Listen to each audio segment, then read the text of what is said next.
My name is Sarah Chen, and 3 months ago, I thought I knew everything about my husband of 12 years. I was wrong in the most beautiful way possible. It was a cold February morning in Chicago when I decided to finally tackle David's closet. The snow was falling steadily outside our Lincoln Park apartment, creating that muffled silence that only winter brings to the city. David had been gone for 2 weeks on a business trip to Seattle, and I figured this would be the perfect time to surprise him with some organization. You know how it is. We all have those spaces in our homes that become dumping grounds for everything we don't want to deal with. I pushed open the closet door and was immediately hit with the familiar scent of his cologne, mixed with that slightly musty smell of clothes that had been hanging there too long. The closet was a disaster, honestly. Suits from his banking job hung wrinkled next to old college sweatshirts, and the top shelf was a chaotic mess of shoeboxes, old electronics, and random paperwork. I started with the obvious stuff, sorting through shirts that hadn't been worn in years, pulling out pants that no longer fit his frame. David had put on some weight since we got married. Not that I minded. We'd both settled into that comfortable married life where Friday nights meant ordering deep dish pizza from Lou Malnati's and binge-watching Netflix series. The morning sun was streaming through our bedroom window, casting long shadows across the hardwood floors. I could hear Mrs. Rodriguez from next door playing her usual morning telenovelas, and somewhere in the distance, the familiar rumble of the L train carried commuters to their downtown offices. As I worked my way up to the top shelf, I had to use our step stool to reach the back corner where David kept his old college memories. That's when I saw it. A small wooden box I'd never noticed before, pushed way back behind a stack of investment banking textbooks from his Northwestern days. The box was simple, made of what looked like walnut wood, with a small brass latch. It wasn't locked, but something about it felt private, personal. I hesitated for a moment, my hand hovering over the latch. Should I open it? We'd been married for 12 years, together for 15. Surely there weren't any secrets between us at this point.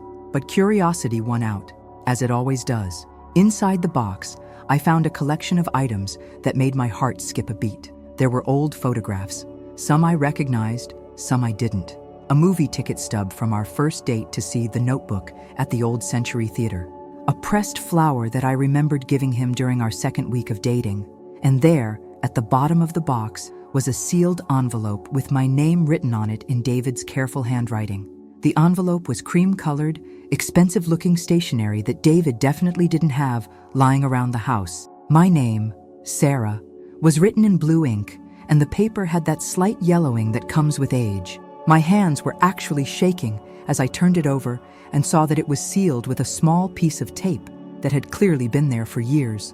I sat down on our bed, still holding the envelope, and looked around our bedroom. This was our space, our sanctuary. The walls were painted a soft gray that we'd chosen together during our first year of marriage. On my nightstand sat a photo of us from our honeymoon in Italy, both of us grinning widely in front of the Trevi fountain. David's nightstand held his usual collection of business magazines and the latest John Grisham novel he was slowly working through. Everything about this room, about our life, felt familiar and settled. We had our routines, our comfortable patterns. David left for work every morning at 7:15 sharp, coffee in his travel mug, always giving me a kiss goodbye even when I was still half asleep. I worked from home as a freelance graphic designer, so my days were more flexible. But we'd fallen into this rhythm over the years that felt safe and predictable. So why was I sitting here holding a letter from my own husband that I'd never seen before, feeling like I was about to discover something that might change everything? I carefully peeled back the tape, trying not to tear the envelope. The letter inside was written on matching stationery, and I could tell immediately that this wasn't something David had written recently. The ink had that slightly faded quality, and his handwriting looked younger somehow, less refined than the confident script he'd developed over years of signing business documents. The letter began simply, "You were always my first choice." I had to stop reading for a moment and take a deep breath. Outside, I could hear the neighborhood coming to life, car doors slamming, people calling out greetings to each other, the familiar sounds of a Chicago morning. But inside our bedroom, everything felt suspended, like time had stopped moving forward. I continued reading. "Sarah, if you're reading this, it means you found my little treasure box. And I hope that means we're married and happy, and you're probably organizing my closet because, let's face it, I'm terrible at keeping things neat." I actually laughed out loud at that. Even in a letter written years ago, David knew me well enough to predict exactly how I'd find this. I'm writing this letter 6 months before I plan to propose to you, and I have no idea if you'll say yes. But I'm hoping with everything I have that you will. There are so many things I want to tell you, so many things I want you to know about how I feel, and why I'm so sure you're the person I want to spend my life with. The letter was dated March 15th, 2011. I did the math quickly in my head. David had proposed to me in September of 2011, which meant he'd written this letter during those early months when we were still figuring out if what we had was really serious or just another relationship that would eventually run its course. I remembered that time period clearly. We'd been dating for about a year and a half, and things between us had started to feel more serious, more permanent. We'd moved in together the previous fall, and while we'd talked about the future in vague terms, neither of us had been brave enough to use words like marriage or forever. I was working at a small design firm downtown at the time, and David was still relatively new at his investment banking job. We were both in that phase of early adulthood where we were trying to figure out our careers while also navigating this relationship that felt bigger and more important than anything either of us had experienced before. I want you to know that choosing you wasn't a process of elimination, the letter continued. It wasn't that I dated other people and settled on you because you were the best available option. From the moment I met you at Jake's birthday party, when you were standing by the kitchen counter arguing with Tom about whether Chicago deep dish could really be called pizza, I knew there was something different about you. I smiled at the memory. Jake Morrison had been David's college roommate, and his birthday party in October 2009 was indeed where we'd first met. I'd been dating someone else at the time, a guy named Marcus who was perfectly nice, but ultimately forgettable. I'd almost not gone to the party that night, but my friend Emma had convinced me to come along, and I'd ended up in a heated debate with Tom Bradley about pizza while nursing a beer and trying to avoid Marcus, who was being clingy and possessive in that way that had started to really annoy me. David had joined the conversation somewhere around the point where I was explaining that authentic Italian pizza was nothing like Chicago deep dish, and therefore they were completely different foods that happened to share a name. He'd sided with me, which had surprised me because most Chicago natives were pretty defensive about their local cuisine. You were wearing this blue sweater that brought out your eyes, the letter continued, and you had this way of gesturing with your hands when you got passionate about something.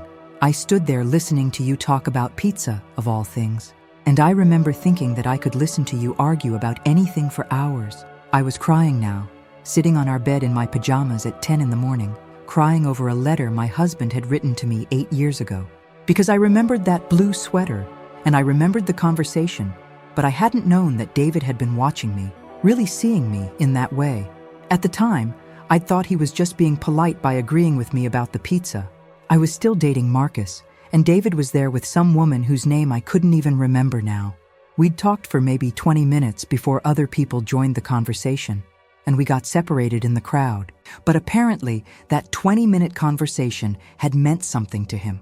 Something significant enough that he'd remembered what I was wearing, the way I moved my hands when I talked, the color of my eyes. The letter went on to describe our first real conversation 3 months later when we'd run into each other at a coffee shop in River North. Marcus and I had broken up by then. He'd been pressuring me to move in with him, and I'd realized I didn't want that kind of future with him. I was sitting alone at a small table by the window, working on a freelance project, when David had appeared beside my table and asked if he could join me. I was so nervous, the letter read. I'd been thinking about you since Jake's party, but I didn't have your number and I didn't want to be that guy who asked Jake for it. So when I saw you at the coffee shop, I almost walked right past. But then you looked up and smiled, and I knew I had to take the chance. I remembered that day too. It was January, and Chicago was in the middle of one of those brutal cold snaps where the wind off Lake Michigan makes it feel like the city is trying to freeze you solid. I'd been working on a logo design for a local restaurant, and I was stuck on a particular element that wasn't coming together the way I wanted. David had been wearing a navy peacoat and this gray scarf that made his dark eyes look even darker. His cheeks were red from the cold, and he'd ordered some elaborate coffee drink that I'd teased him about. We'd ended up talking for 3 hours until the coffee shop was getting ready to close. That was the day I knew I was in trouble, the letter continued.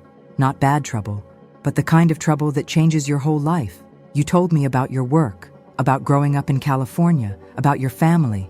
You asked me questions about my job, my plans, my thoughts on things that mattered. And somewhere in the middle of that conversation, I realized I was falling in love with you. Love. He'd known he was falling in love with me during that coffee shop conversation, months before either of us had been brave enough to say those words out loud.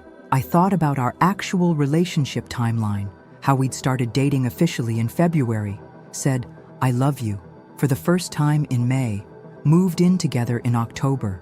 All of those milestones had felt natural and unforced at the time, like we were both just following the logical progression of our feelings. But apparently, David had been several steps ahead of me emotionally. He'd known he loved me before we'd even started dating. He'd been sure about our future before I'd even been sure about our present. The letter described our early dates with a detail and tenderness that took my breath away. He wrote about the time we'd gone to the Lincoln Park Zoo on a surprisingly warm February day, how I'd insisted on reading every informational placard and had gotten genuinely excited about the red panda exhibit. He wrote about our first real fight over something stupid, whether to see an action movie or a romantic comedy, and how we'd resolved it by going to see both movies back to back and sharing a massive bucket of popcorn. He wrote about the night I'd cooked dinner for him for the first time, how I'd been so nervous about making a good impression that I'd burned the garlic bread and nearly set off the smoke alarm, how we'd ended up ordering Chinese takeout instead and eating it on the floor of my apartment while watching old episodes of The Office. "Every moment with you felt like a gift," he wrote. "Even the ordinary moments, grocery shopping together, watching you work on your design projects, the way you sing along to the radio when you think I'm not listening." I started to understand what people meant when they talked about finding the one. This was killing me. Beautiful, devastating, overwhelming emotion was washing over me as I read these words that my husband had written during the early days of our relationship. Words that captured feelings I'd never known he'd had, observations I'd never known he'd made. The letter went on to describe the moment he'd decided to propose and his plans for how he wanted to do it. He'd wanted it to be perfect, special, memorable, but also authentic to who we were as a couple. "I know you're not the type who wants a big public proposal," he wrote. "You hate being the center of attention in crowds, and you've told me more than once that you think flash mob proposals are ridiculous. So I'm planning something small and private and meaningful." He described his idea, a picnic in Millennium Park, at the spot where we'd had our first official date as a couple. He wanted to recreate that day, complete with sandwiches from the same deli and the same blanket we'd used. But this time, instead of just holding hands and talking about our hopes for the future, he would pull out a ring and ask me to marry him. "I've already picked out the ring," the letter revealed. "It's not huge or flashy, because I know that's not you. It's a simple solitaire setting with a round diamond, classic and elegant. I had to guess at your ring size, but your friend Emma helped me figure it out." Emma! My best friend had been in on this 8 years ago and had never said a word to me about it. I made a mental note to call her and demand an explanation. "The ring is sitting in my sock drawer right now," the letter continued. "And every time I see it, I get this mixture of excitement and terror. Excitement because I can't wait to see your face when I ask you to marry me. Terror because I still can't quite believe that someone like you would want to spend your life with someone like me." Someone like me? I had to stop reading again because the tears were making it hard to see the words clearly. How could David have ever doubted that I would say yes? How could he have thought, even for a moment, that he wasn't good enough for me? This was the man who brought me coffee in bed every Sunday morning, who never complained when I left my art supplies scattered across the dining room table for weeks at a time, who had learned to like romantic comedies because I loved them, and who had patiently taught me to appreciate jazz music because it was his passion. David was steady and reliable and kind in ways that I'd never fully appreciated until this moment. He was the man who remembered my mother's birthday without being reminded, who picked up my favorite ice cream when I was having a bad day, who had supported my decision to go freelance even when it meant a significant cut in our household income. But apparently, back in 2011, he'd seen himself as the lucky one in our relationship. The letter described his fears about our future, not fears about me, but fears about whether he could be the kind of husband I deserved. He worried about his demanding work schedule, his tendency to get stressed during busy periods at the bank. He worried about whether he was romantic enough, Interesting enough, ambitious enough. I see the way you light up when you talk about your work, he wrote. You have this creative energy that I've never had, this ability to see beauty and possibility in everything around you. Sometimes I worry that I'm too ordinary for someone with your imagination and passion. Ordinary? David thought he was ordinary? This was the man who had learned Italian because he wanted to surprise me on our honeymoon, who had spent months researching the perfect wine to pair with the dinner he'd cooked for my birthday, who could explain complex financial concepts in ways that actually made sense to me, and who always knew exactly what to say when I was frustrated with a difficult client or a project that wasn't working out. The final page of the letter was the most emotional yet. By the time you read this, we'll hopefully be married, and you'll know how all of this turned out. But I'm writing this now because I want you to understand something important. You were always my first choice. Not because I couldn't find anyone better, but because better doesn't exist. You're not just the person I want to marry. You're the person I want to become my best self for. I love your laugh, especially the way you snort a little when something really strikes you as funny. I love how passionate you get about things that matter to you. Good pizza, fair treatment for service workers, finding the perfect shade of blue for a design project. I love that you read instruction manuals from cover to cover, and that you always remember to water the plants, and that you never walk past a dog without stopping to pet it. I love that you're brave enough to disagree with me when you think I'm wrong, and kind enough to let me win arguments about things that don't really matter. I love that you believe in me, even when I don't believe in myself. If you're reading this as my wife, I hope I've spent every day since our wedding making sure you know how grateful I am that you chose me too. If you're reading this because something happened to me, I want you to know that loving you was the best decision I ever made, and that every day we had together was more than I ever dared to hope for. You were always my first choice, Sarah. In every timeline, in every possible version of my life, it would always be you. The letter was signed simply, "All my love, David." I sat there on our bed, holding this letter that my husband had written 8 years ago, and I felt like I was seeing our entire relationship through new eyes. All those moments I'd interpreted as casual or convenient had actually been filled with intention and deep feeling. All those times I'd wondered if we were really right for each other, David had been completely certain. I thought about our proposal story, the one we told people when they asked. David had indeed taken me to Millennium Park for a picnic, and he had indeed recreated our first date down to the smallest details. I'd said yes immediately, without hesitation, because by that point I couldn't imagine my life without him. But I'd never known about the months of planning, the careful thought he'd put into every detail. I'd never known about this letter, this written record of his hopes and fears and absolute certainty about our future together. Outside, the snow was still falling, and the city was going about its business. But inside our bedroom, I felt like the world had shifted slightly on its axis. I was the same person I'd been when I woke up this morning, married to the same man I'd been married to for 12 years. But somehow, everything felt different now. I heard my phone buzzing from the kitchen, probably a client email or a text from Emma. The normal world was calling me back to the present moment, to the practical concerns of my everyday life. But I couldn't move yet. I was still processing this gift David had left for me to find, this love letter from the past that had somehow made our present feel more precious and more meaningful than it had been just an hour ago. I must have read that letter 5 times before I finally set it down and really looked at the other contents of the wooden box. My hands were still shaking slightly, and I felt like I was in some kind of emotional free fall. Everything I thought I knew about my relationship with David was being rewritten in real time. The photographs in the box told a story I'd never known existed. There were pictures of me from our early dating days that I didn't remember him taking. Candid shots where I was laughing or concentrating on something, completely unaware that he was documenting these moments. One photo showed me at the farmer's market in Lincoln Park, holding up a bunch of sunflowers and grinning at the vendor. Another captured me reading a book in Grant Park, my legs curled under me on a blanket, completely absorbed in whatever story I was lost in.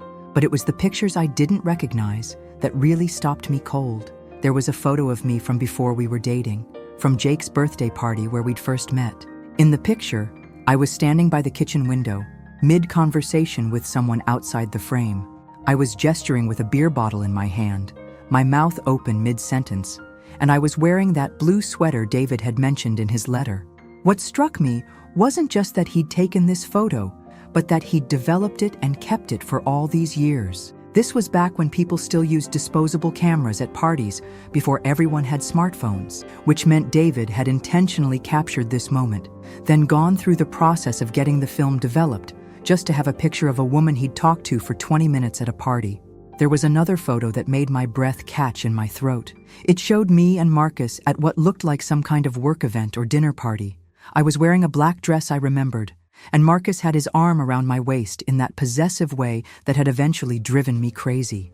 But what made this photo so unsettling was that it clearly wasn't taken by someone at the event. The angle was wrong, like it had been taken from across the street or from a car. Had David been following me? The thought should have been creepy, but somehow it wasn't. There was something about the way he'd captured the moment, not invasive or stalkerish, but almost protective, like he'd been watching over me from a distance, making sure I was okay even when he couldn't be part of my life yet. I found my phone and called Emma before I could talk myself out of it. She answered on the second ring, sounding slightly out of breath. "Sarah? Hey, what's up? I was just getting back from my run." "Emma, I need to ask you something, and I need you to be completely honest with me." There was a pause. Emma had known me long enough to recognize the tone in my voice that meant I was serious about something. "Okay," she said carefully. "What's going on? Did you help David pick out my engagement ring?" Another pause, longer this time. When Emma spoke again, her voice was softer, more cautious. "Why are you asking about that now? You guys have been married for 12 years. Just answer the question, Em. Please." I heard her sigh deeply. "Yes, I helped him. He called me in March of 2011, completely panicked because he wanted to propose but had no idea what kind of ring you'd want. He was terrified of getting something you'd hate. What else did you help him with?" "Sarah, what's this about? Did you guys have a fight? Is everything okay?" I looked down at the letter still spread across my lap, at the photos scattered on the bed around me. "I found something today, a letter David wrote before he proposed, and some pictures. Em, did you know he'd been watching me before we started dating?" "Watching you?" Emma's voice sharpened with concern. "What do you mean, watching you?" I described the photos, including the one of me and Marcus that looked like it had been taken from a distance. As I talked, I could hear Emma moving around her apartment, probably pacing the way she did when she was thinking hard about something. "Oh my God," she said finally. "Sarah, he told me about that." "He told you what?" "About seeing you with Marcus at that work thing. But it wasn't like he was stalking you or anything creepy like that. He said he'd been walking to meet some friends for dinner, and he saw you through the restaurant window. He said you looked unhappy, and he wanted to make sure you were okay, but he didn't want to interrupt because he could see you were with someone." This was getting more and more surreal. "He told you all this?" "Not all at once. It came out over time, after you guys started dating seriously." "Sarah, that man was so in love with you, it was almost painful to watch. Do you remember how he used to find excuses to stop by the coffee shop where you worked on Fridays?" "What coffee shop?" "I never worked at a coffee shop." "No, but you used to go to that place in River North every Friday afternoon to work on freelance projects. The one with the good Wi-Fi and the comfortable chairs by the window. David figured out your schedule, and he just happened to be in the neighborhood around the time you'd be there." I felt like the floor was tilting under me. "How do you know all this?" "Because he asked me about it. He was trying to figure out how to ask you out without seeming like a stalker. He was terrified you'd think he was creepy if he just showed up and started talking to you." I thought back to that January day when David had appeared at my table and asked if he could join me. I'd been so surprised to see him, but pleased too. It had felt like such a happy coincidence, running into someone I'd enjoyed talking to at Jake's party. But it hadn't been a coincidence at all. "Emma, why didn't you ever tell me any of this?" "Because it wasn't my story to tell. And honestly, once you guys started dating, it didn't seem important anymore. He wasn't being creepy or manipulative. He was just completely smitten and trying to figure out how to get your attention." I was quiet for a moment, processing this information. Outside, I could hear the sounds of the city continuing its normal rhythm. Car horns, sirens in the distance, the rumble of buses navigating the snowy streets. But inside our apartment, I felt like I was existing in some kind of alternate reality where my entire romantic history was being rewritten. "Em, can I ask you something else?" "Of course. Do you think David and I are happy?" The question surprised even me. I hadn't planned to ask it, but suddenly it felt like the most important thing I needed to know. Emma was quiet for a long moment. That's a weird question, Sarah. You guys seem happy. You've been married for 12 years, you never fight about anything serious, you have a nice life together. But do we seem happy, or do we seem comfortable? I could hear Emma thinking about this, the way she always did when I asked her something that mattered. I think, she said finally, that you guys have settled into being married, which isn't a bad thing necessarily. But I don't think either of you puts a lot of effort into romance anymore. You're like best friends who happen to share a bed and a mortgage. This assessment hit harder than I'd expected. Because she was right, wasn't she? David and I were comfortable together, compatible, content. But when was the last time either of us had done something unexpected for the other? When was the last time we talked about anything more significant than work schedules and weekend plans? Why are you asking me this? Emma wanted to know. What was in that letter? I told her about the contents of the letter, about David's certainty that I was the one, about his fears that he wasn't good enough for me, about the careful planning that had gone into our proposal. As I talked, I could hear Emma making small sounds of recognition, little ohs and ums that suggested she wasn't entirely surprised by what I was telling her. He really wrote all that down? She asked when I finished. Every word. He knew he wanted to marry me before we'd even had our first official date. How is that possible? Because some people just know, Emma said simply. My grandmother always told me that she knew she was going to marry my grandfather the day she met him. They were married for 57 years before he died. Sometimes people just recognize each other, you know?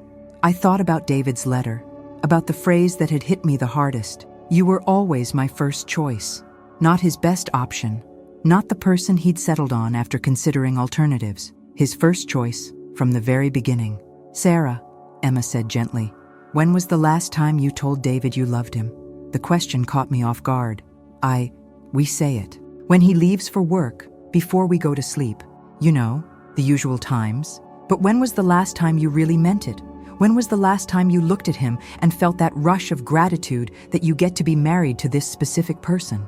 I couldn't answer that question, and my silence was answer enough. Maybe, Emma suggested, finding this letter is a gift. Maybe it's a chance to remember why you fell in love with each other in the first place. After I hung up with Emma, I sat in our bedroom for a long time, looking around at the space David and I shared, really looking at it, maybe for the first time in years.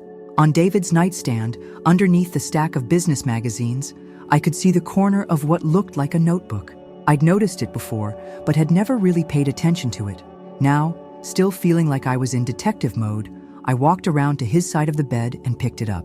It was a small leather journal, worn around the edges like it had been handled frequently.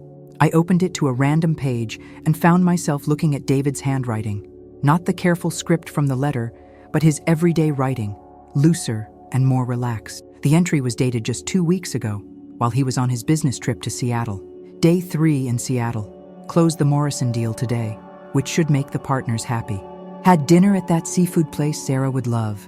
They had this amazing halibut dish with some kind of citrus glaze. Made a mental note to find the recipe and try to recreate it for her when I get home. She's been stressed about the Peterson project, and cooking for her always seems to help her relax. I flipped back a few pages and found another entry. Sarah seemed distant at breakfast this morning. Not angry or upset, just somewhere else. I wonder if she's getting bored with our routine. Maybe I should plan something special for the weekend. Not anything big or expensive, just something that shows I'm paying attention to her. And another. Stopped by the bookstore on Michigan Avenue today and saw a new biography of Frida Kahlo. Sarah's been talking about wanting to read more about female artists, so I picked it up for her. Left it on her desk with a note. Small gestures matter, especially when you've been married as long as we have. I remembered that book. David had left it for me about 3 weeks ago, with a sticky note that said, "Thought you might enjoy this." I'd been pleased, but not particularly surprised. David often picked up books or magazines he thought I'd like. I'd thanked him and added it to my reading pile, but I hadn't really thought about the intention behind the gesture. Now I realized that David's small kindnesses weren't just habits or reflexes. They were conscious choices, deliberate acts of love and attention. I kept reading, flipping through weeks and months of entries that painted a picture of my husband that I'd somehow lost sight of. He wrote about his work, his goals, his frustrations with difficult clients and demanding deadlines. But he also wrote about me, about us, with a consistency and tenderness that took my breath away. Sarah made this incredible pasta dish tonight, some kind of truffle cream sauce she'd been experimenting with. She was so proud of how it turned out, and rightfully so.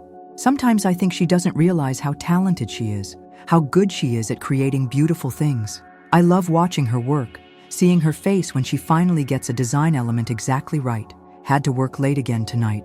Sarah was already asleep when I got home, but she'd left me a plate of leftovers with a note telling me about her day. She'd had a difficult client meeting, but she handled it with her usual grace and professionalism. I'm so proud of the career she's built for herself. Sarah's been talking about wanting to travel more, maybe take a long weekend somewhere warm. I should look into planning something for her birthday. She deserves to be spoiled. Page after page of observations, plans, expressions of love and gratitude and admiration. David had been paying attention to me, really seeing me, even during periods when I'd felt like we were just going through the motions of married life. How had I missed this? How had I been living with this man for 12 years and somehow failed to notice that he was still actively choosing me, still working to make me happy, still finding new reasons to love me? I thought about my own perspective on our marriage over the past few years. I'd been satisfied, content, but not particularly excited or grateful. I'd taken David's consistency for granted, interpreted his reliability as predictability. I'd been so focused on the absence of drama or passion in our relationship that I'd missed the presence of something much more valuable: steady, intentional, daily love. The journal entries revealed a man who was still very much in love with his wife, still actively working to understand her and make her happy. A man who noticed when I was stressed, who planned small surprises, who felt proud of my accomplishments and worried about my challenges. When had I last done any of those things for him? I closed the journal and looked around our bedroom again, this time seeing it through David's eyes. He'd painted these walls the exact shade of gray I'd wanted, even though he'd preferred a warmer color. The reading chair by the window was positioned to catch the morning light because he knew I liked to sit there with my coffee and sketch ideas for new projects. The photographs on our dresser were arranged exactly how I liked them, even though David's natural inclination was to keep surfaces clear and uncluttered. Our entire home was full of evidence of David's attention to my preferences, his willingness to prioritize my comfort and happiness. And I'd been living in the middle of all this love and care without really seeing it. My phone rang, startling me out of my thoughts. David's name appeared on the screen, and for a moment I panicked. How could I talk to him normally after everything I'd discovered this morning? How could I pretend that our relationship felt the same to me now as it had when I'd woken up? But I answered the call, trying to keep my voice steady. "Hey, honey, how's Seattle treating you?" "It's good. Cold and rainy, but the meetings have been going well. I should be able to wrap everything up tomorrow and catch an earlier flight home." His voice sounded tired but warm, and I realized how much I'd missed talking to him over the past 2 weeks. When had I stopped looking forward to his calls when he traveled? "That's great," I said. "I've missed you." The words came out more emotional than I'd intended, and there was a pause on the other end of the line. "I've missed you too," David said, and I could hear the surprise in his voice. We usually kept our phone conversations pretty practical when he was traveling. Updates on work, reminders about appointments, quick check-ins to make sure everything was okay at home. "How's your day been?" he asked. "Get anything interesting done?" I looked around at the chaos I'd created in our bedroom. Clothes scattered everywhere, the contents of the wooden box spread across our bed, his journal still open in my hands. "I've been organizing your closet," I said, which was technically true. "Oh God, I'm sorry. I know it's a disaster in there. Find anything embarrassing?" If only he knew. "Just some old memories," I said. "David, can I ask you something?" "Of course." I wasn't sure how to phrase what I wanted to know without giving away that I'd been reading his private journal. "Do you ever think about the early days of our relationship? Like, really think about them?" Another pause. "Actually, yeah, I do. Especially when I'm traveling like this, staying in generic hotel rooms. It makes me remember how exciting everything felt when we were first together, you know? How every conversation felt important, every moment felt, I don't know, more vivid somehow. Do you miss that? That intensity?" "Sometimes," David admitted. "But I wouldn't trade what we have now for what we had then. Back then, everything felt intense because it was uncertain. I was constantly worried about screwing things up, saying the wrong thing, not being good enough. Now I know you're going to be there when I get home. I know we're solid. But doesn't that feel I don't know, boring sometimes? David was quiet for a long moment, and I wondered if I'd said something wrong. Sarah, is everything okay? You sound different today. I looked down at the letter again, at the words, "You were always my first choice," written in David's younger handwriting. I love you, I said suddenly. I really, really love you. I love you too, he said, and I could hear him smiling through the phone. Are you sure you're okay? I'm better than okay. I'm remembering things I'd forgotten, I guess.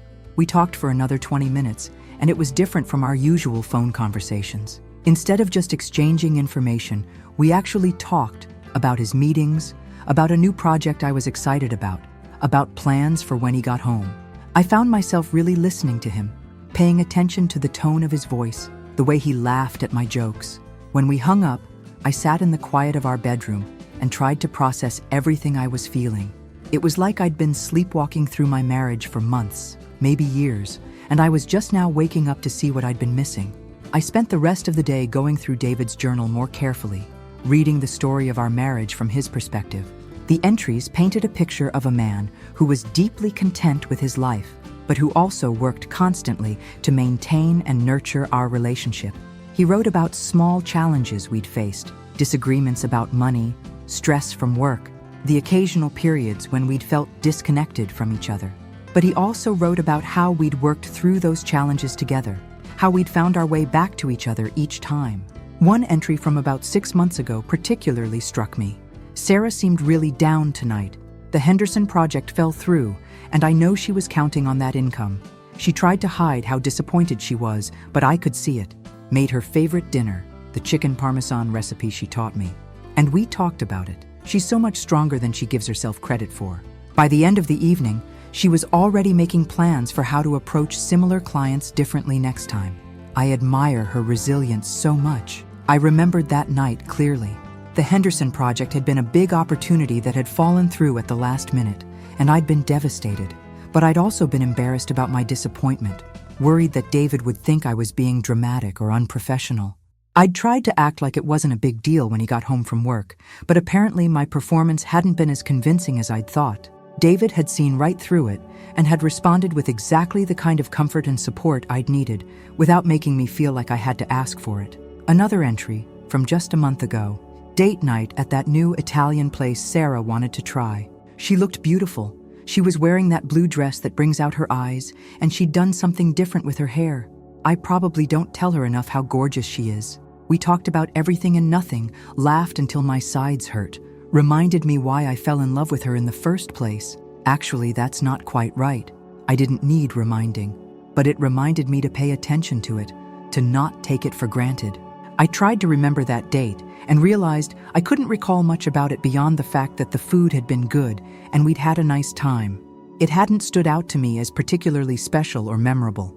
But to David, it had been significant enough to write about. He'd noticed what I was wearing, how I looked, the quality of our conversation. He'd actively reflected on his love for me and made a conscious decision not to take it for granted. Reading these entries was like looking at our marriage through a completely different lens. Where I'd seen routine and predictability, David had seen stability and contentment. Where I'd worried about the absence of drama and passion, he'd celebrated the presence of trust and deep compatibility. As the afternoon wore on, I found myself thinking about all the ways I'd been taking David for granted. His reliability, his consistent good humor, his willingness to adapt to my preferences and priorities. I'd been so focused on what our marriage wasn't. It wasn't wildly romantic. It wasn't unpredictable. It wasn't the stuff of passionate love songs, that I'd lost sight of what it was. It was steady. It was kind. It was built on a foundation of genuine friendship and mutual respect. And according to both his letter and his journal, it was something David treasured and worked to maintain every single day. That evening, I ordered dinner from Lou Malnati's, the deep dish pizza place David had mentioned in one of his journal entries. As I waited for the delivery, I found myself really looking at our apartment, seeing it through the lens of everything I'd discovered. The kitchen windowsill held a small collection of succulents that David had started buying for me about 2 years ago.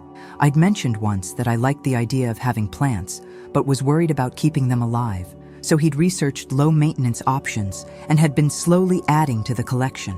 I'd been pleased with each new addition, but hadn't really thought about the intentionality behind the gesture. Now I realized that David had been listening to an offhand comment I'd made and had found a way to give me something I wanted while also taking into account my limitations and fears.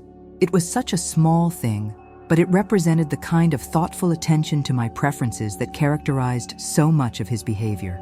The living room walls were covered with framed prints of my favorite artworks, reproductions of paintings by Georgia O'Keeffe, Mary Cassatt, and Frida Kahlo. I'd always assumed we'd chosen these together, but now I wondered if David had been the driving force behind creating a space that reflected my interests and taste. On the bookshelf, I noticed several novels by authors I'd mentioned enjoying, books that David had picked up for me over the years. Next to them were books about investment banking and financial planning that I'd bought for him, but now I realized there were far fewer of those. Had I been less attentive to his interests than he'd been to mine? The pizza arrived just as the sun was setting, casting long shadows across our hardwood floors. I ate sitting on our couch, looking out at the Chicago skyline and thinking about the man I'd married and somehow lost track of over the years. I called my sister Julia in California, needing to talk to someone who'd known me for my entire life and who might have some perspective on what I was going through. "Sarah, this is a nice surprise. How are things in the frozen tundra?" Julia was 5 years older than me and had always been the more pragmatic of the two of us. She'd been married to her husband Mark for 18 years, and they had 3 kids who kept them constantly busy. If anyone could help me make sense of what I was feeling, it would be her. "Jules, can I ask you something about marriage?" Oh, that doesn't sound good. Are you and David having problems?" "No, not problems exactly. It's hard to explain. Do you remember what it felt like when you first fell in love with Mark?" Julia laughed. "You mean back when I was young and stupid and thought love was supposed to feel like a constant anxiety attack?" "Yeah, I remember. Why? Do you ever miss that feeling?" "God, no. Sarah, I was a wreck during the early days with Mark. I was constantly analyzing every conversation, every text message, every gesture. I was so afraid of screwing things up that I could barely enjoy being with him." This wasn't the answer I'd been expecting. But didn't it feel more intense? More passionate? Sure, if by passionate you mean I was an emotional mess half the time. "Sarah, what's this about? Are you having some kind of midlife crisis?" I told her about finding David's letter and journal, about discovering the depth of his feelings during our early relationship, and his continued attention to our marriage now. As I talked, Julia listened without interrupting, making the occasional mm-hmm sound that let me know she was following along. "So let me get this straight," she said when I finished. "You found evidence that your husband has been deeply in love with you for 15 years, that he's been consistently thoughtful and attentive to your needs, and that he still actively works to make your marriage happy and stable. And you're calling me because I don't know if I've been doing the same for him," I admitted. "Jules, when was the last time I planned something special for David? When was the last time I wrote him a note or picked up something I thought he'd enjoy? I've been coasting on his efforts for years." Julia was quiet for a moment. "Sarah, do you love David?" "Of course I do. No, I mean really love him. Not just comfortable with him, not just used to him being around." "Do you love him?" I thought about David's laugh, the way his eyes crinkled when he smiled. I thought about how he sang off-key in the shower and how he always let me choose what we watched on Netflix. I thought about the way he listened when I talked about work problems, really listened, and always seemed to know exactly what kind of support I needed. "Yes," I said, "I really love him." "Then stop beating yourself up and start doing something about it. You're not a terrible wife because you haven't been writing love letters and keeping a journal. Different people show love in different ways. But if you want to put more effort into your marriage, then put more effort into your marriage." Julia had always been good at cutting through my tendency to overthink things. "Do you think it's too late?" I asked. "We've been married for 12 years. Is it weird to suddenly start being more romantic?" "Sarah, you're 38 years old, not 80. It's never too late to decide to be a better partner. Besides, from what you've told me, David has been putting in this kind of effort all along. I bet he'd be thrilled if you started reciprocating." After we hung up, I spent some time thinking about what Julia had said. She was right. I wasn't a terrible wife, but I could be a more intentional one. I could start paying the kind of attention to David that he'd been paying to me all these years. I went to our home office and pulled out a notebook, one of the nice ones I kept for sketching project ideas. I wrote David at the top of the first page and started making a list of things I knew about my husband. He loved jazz music, especially Miles Davis and John Coltrane. His favorite meal was the pot roast his mother made when he was growing up. He was secretly proud of his ability to fix things around the house, even though he complained about having to do home maintenance. He got genuinely excited about finding a good deal on anything, even things we didn't particularly need. He read financial magazines voraciously, but also had a weakness for cheesy action movies from the 1980s. As I wrote, I realized I knew much more about David than I'd given myself credit for. I knew that he preferred his coffee strong and black, that he always put his left shoe on first, that he had a small scar on his chin from falling off his bike when he was 7. I knew that he worried about his father's health and that he felt guilty about not calling his parents more often. But knowing these things was different from acting on them. When was the last time I'd put on some Miles Davis while I was cooking dinner? When was the last time I'd suggested we watch one of his ridiculous action movies? When was the last time I'd encouraged him to call his parents or had offered to visit them with him? I started a second list, ways to show David I love him. Some of the ideas were big, planning a weekend trip to New Orleans, where he'd always wanted to visit, researching jazz clubs in Chicago that we could check out together. Others were small, leaving notes in his briefcase, buying his favorite coffee creamer, actually paying attention when he told me about his work projects instead of just half listening while I checked my phone. The more I wrote, the more excited I became. It felt like I was rediscovering my husband, remembering all the reasons I'd fallen in love with him in the first place. And more than that, I was realizing that I had the power to make our marriage better, more loving, more intentional. I was just getting ready for bed when my phone buzzed with a text from David. Hope you had a good day. Can't wait to see you tomorrow night. Love you. Usually I would have replied with something brief and practical. Love you too. Safe travels. But tonight, I found myself typing a longer message. I had a really good day actually. Spent a lot of time thinking about us, about how lucky I am to be married to you. I love you so much, and I'm sorry if I don't tell you that often enough. Can't wait to have you home. My phone buzzed back almost immediately. Wow, what brought this on? Not that I'm complaining. I love hearing it. You okay? I smiled as I typed back.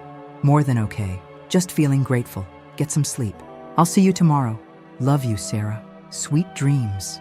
I lay in bed that night, thinking about the letter David had written 8 years ago, about the journal entries that showed his continued devotion to our marriage, about all the ways I wanted to be a better wife to this man who had chosen me so completely and had never stopped choosing me. David's flight was scheduled to arrive at O'Hare at 6:30 p.m., and I spent the entire day preparing for his homecoming like it was a special occasion. I'd woken up with an energy and excitement I hadn't felt in months, maybe years. First, I went to the grocery store and bought ingredients to make his mother's pot roast recipe, the one he'd mentioned loving in one of his journal entries. I'd never attempted it before because it seemed complicated and time-consuming, but I found the recipe card tucked away in our kitchen drawer and decided this was the perfect time to try it. While the roast was cooking, I put on a Miles Davis album and really listened to it for the first time in years. I'd always thought of jazz as background music, something pleasant, but not particularly engaging. But as I cleaned the apartment and prepared for David's return, I found myself paying attention to the intricate interplay between the instruments, the way the music created a mood that was both sophisticated and deeply emotional. I understood suddenly why David loved this music so much. It was complex without being pretentious, beautiful without being sentimental. It was music for grown-ups, for people who had lived enough to appreciate subtlety and nuance. I'd also stopped by the bookstore and picked up a biography of Miles Davis that I thought David might enjoy. I wrapped it in brown paper and wrote a note on the outside. For my favorite jazz lover. Looking forward to hearing your thoughts on this one. Love, S. By the time I heard David's key in the lock, the apartment smelled like pot roast and jazz music was playing softly in the background. I'd changed into the blue dress he'd mentioned in his journal entry, the one that brought out my eyes, and I'd taken extra time with my hair and makeup. Sarah? David called as he came through the front door. I'm home! In the kitchen, I called back, checking the roast one more time and trying to calm my nerves. Why was I nervous? This was my husband of 12 years, not some new boyfriend I was trying to impress. But I was nervous because everything felt different now.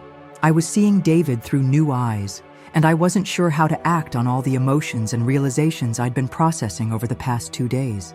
David appeared in the kitchen doorway, looking tired from his flight, but smiling broadly. He was wearing the navy peacoat I remembered from our early dating days, and his hair was slightly messed up from travel. He looked wonderful. "Something smells incredible in here," he said, setting down his briefcase and walking over to give me a hug. "And you look beautiful. What's the occasion?" "No occasion," I said, wrapping my arms around him and holding him tighter than usual. "Just missed you." David pulled back slightly to look at my face, his expression curious and pleased. "I missed you too. Is that your mother's pot roast recipe I smell?" "Your mother's, actually. I found the recipe card and thought I'd give it a try." His eyebrows shot up in surprise. "Really?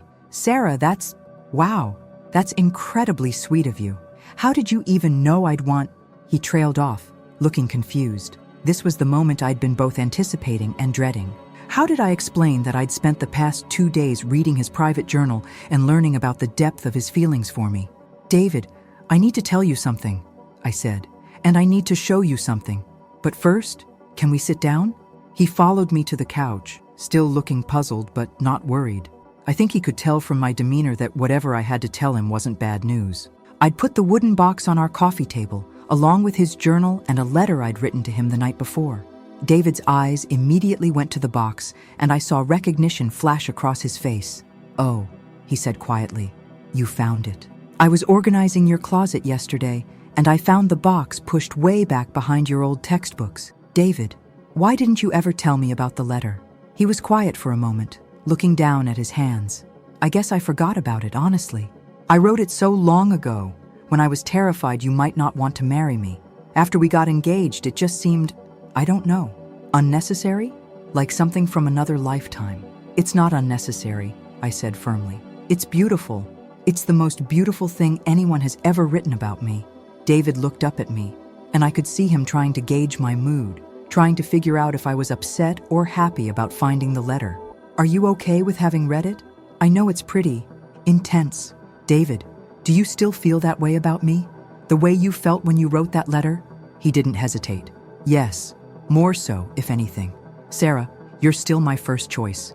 You're still the person I want to come home to every day, the person I want to share everything with." "Why are you asking?" Instead of answering immediately, I picked up his journal from the coffee table. I also found this, and I read some of it. I know I should have asked permission first, but I was curious, and then I couldn't stop reading. David's eyes widened, and I saw a flash of panic cross his face. "How much did you read?" "Enough to realize that you've been putting effort into our marriage that I haven't been reciprocating. Enough to understand that you still actively choose to love me every day, while I've been taking that love for granted." "Sarah, let me finish," I said. "I've been thinking for the past year or so that we'd settled into this comfortable but not particularly exciting routine. I was worried that we were becoming more like roommates than lovers. But reading your journal made me realize that the problem wasn't our marriage. The problem was that I'd stopped paying attention to our marriage." David was looking at me intently now, and I could see him processing what I was saying. "You notice everything," I continued. "When I'm stressed about work, when I'm excited about a project, when I need space to think, or when I need comfort. You remember my favorite foods. You buy me books you think I'll enjoy. You plan little surprises. You've been courting me for 12 years, and somehow I didn't notice." "You don't have to," David started to say, but I held up my hand. "Yes, I do, because I want you to know that I see it now. I see you, and I want you to know that you're my first choice too. You've always been my first choice, even when I wasn't conscious enough to realize it." I handed him the letter I'd written the night before. "I wrote this for you. It's not as eloquent as yours, but I wanted to try to put into words what you mean to me." David took the letter with hands that were slightly shaking. As he read, I watched his face change, saw his expression soften, and then brighten with something that looked like joy. I'd written about falling in love with his steadiness, his kindness, his unwavering commitment to our life together. I'd written about how safe he made me feel, how thoroughly he'd convinced me that I was lovable and worthy of his devotion. I'd written about wanting to be the kind of wife who deserved the love he'd been giving me all these years. When he finished reading, David set the letter down and looked at me with tears in his eyes. "Sarah, I had no idea you felt this way." I should have told you a long time ago. I should have been showing you instead of just assuming you knew. David reached over and took my hands in his. Can I tell you something? I've been worried lately that you were getting bored with us, with me. You seemed distant sometimes, and I wasn't sure how to reconnect without being overwhelming or needy. I was never bored with you, I said. I was bored with myself. I was bored with being a passive participant in my own marriage. We sat there for a moment, holding hands and looking at each other, and I felt like I was seeing my husband clearly, for the first time in years, not just as the familiar person I lived with, but as the man who had chosen to build a life with me, who had worked every day to make that life beautiful and meaningful. The pot roast smells done, David said finally, and we both laughed. We had dinner by candlelight, talking about everything and nothing the way we had during our early dating days. David told me about his business trip, but he also told me about the things he'd seen and thought that had reminded him of me. I told him about my week, but I also told him about reading his letter and journal, about the ways it had changed how I saw our relationship. I want to be more intentional, I said as we were finishing the meal. About us, about this marriage. I don't want to coast anymore. What does that look like to you? David asked. I don't know exactly, but I want to start paying attention the way you pay attention. I want to plan surprises for you, learn about things you're interested in, be the kind of partner who makes you feel seen and appreciated. David smiled. You know what would make me feel seen and appreciated? What? If you kept being exactly who you are, but just here, present, engaged. Sarah, I don't need you to write me love letters or plan elaborate surprises. I just need you to be with me, really be with me, the way you're being right now. After dinner, we curled up on the couch together, and I put my head on David's shoulder while he told me about the Miles Davis biography I'd bought him. We made plans for the weekend. Not elaborate plans, just simple things we could do together. A visit to the Art Institute, maybe dinner at that new restaurant in our neighborhood. Definitely some time just to be home together, without any agenda other than enjoying each other's company. As I was getting ready for bed that night, I caught sight of myself in the bathroom mirror and realized I looked different somehow. More awake, more present. I looked like a woman who was in love with her husband and conscious of being loved in return. David was already in bed when I came out of the bathroom, reading the Miles Davis biography and making notes in the margins. He looked up when I approached the bed and smiled. Thank you, he said simply. For what? For finding that letter, for reading my journal, for writing me that beautiful note, for making my mother's pot roast recipe, for being you. I climbed into bed beside him and curled up against his side. Thank you for writing that letter in the first place, for keeping it all these years, for loving me the way you do. You were always my first choice, Sarah, David said, echoing the words from his letter. In every timeline, in every possible version of my life, it would always be you. And you were always mine, I said back. I just forgot to pay attention to how lucky that made me. We fell asleep that way, curled up together in the bed we'd shared for 12 years, in the apartment we'd made into a home, surrounded by the evidence of a love that had been steady and strong, even when I hadn't been fully conscious of it. The next morning, I woke up before David and lay there for a few minutes just watching him sleep. His face was relaxed, peaceful, and I felt a rush of gratitude so strong it almost took my breath away. This man had chosen me 15 years ago and had kept choosing me every day since then. He had built his life around making me happy, and somehow I'd been lucky enough to be the recipient of all that love and attention. I thought about the letter that had started this whole journey of rediscovery. You were always my first choice. Those words had felt like a revelation when I'd first read them, but now I understood they were also a promise. David hadn't just chosen me once, in the abstract, when we were young and everything was uncertain. He had chosen me every day since then, in small ways and large ways, in moments of joy and moments of difficulty. And now it was my turn to make the same choice, consciously and intentionally. To choose David not just as my husband, but as my partner, my best friend, my favorite person to share life with. To choose to pay attention, to be present, to love him as actively and thoughtfully as he had been loving me. Outside our bedroom window, Chicago was waking up. I could hear the familiar sounds of our neighborhood coming to life. Cars starting, doors closing, people beginning their days. But inside our room, everything felt new and full of possibility. David stirred beside me and opened his eyes, immediately focusing on my face with that look of contentment I now recognized as one of the many ways he showed love. "Good morning, beautiful," he said, and I heard in those simple words all the tenderness and commitment I'd somehow been missing for months. "Good morning," I said back. "I love you. I love you too." And for the first time in longer than I could remember, I felt the full weight and joy of those words, not just as a routine exchange, but as a daily choice we were making together. A promise we were renewing with consciousness and gratitude. I was still David's first choice, and he was still mine. But now we both knew it, and that made all the difference in the world.